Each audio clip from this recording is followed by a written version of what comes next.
Знаменитых полководцев, военные сражения вспомнили в эти дни студенты Мирнинского РТК. Молодые защитники Отечества также пели песни военных лет и отплясывали знаменитое «Матросское яблочко». Подробности далее. Студенты регионального колледжа всегда в полной боевой готовности. Они ловко мотают портянки, знают строевые команды, ориентируются в военной технике и знают историю Отечества. Ребята, вспомните страницы Великой Отечественной войны и назовите города-герои. Сталинград, Ленинград, Волгоград.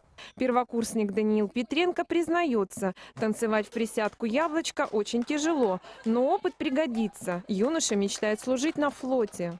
Хочу себя проверить, почувствовать себя мужчиной.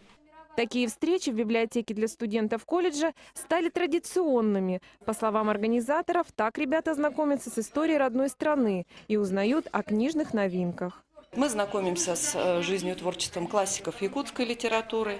Вот совсем недавно было чудесное мероприятие, посвященное поэтам Серебряного века. Очень понравилось детям, потому что и обстановка необычная, это совсем не то, что на уроке. Мы проводим также встречи с мирнинскими поэтами, наши дети знакомятся.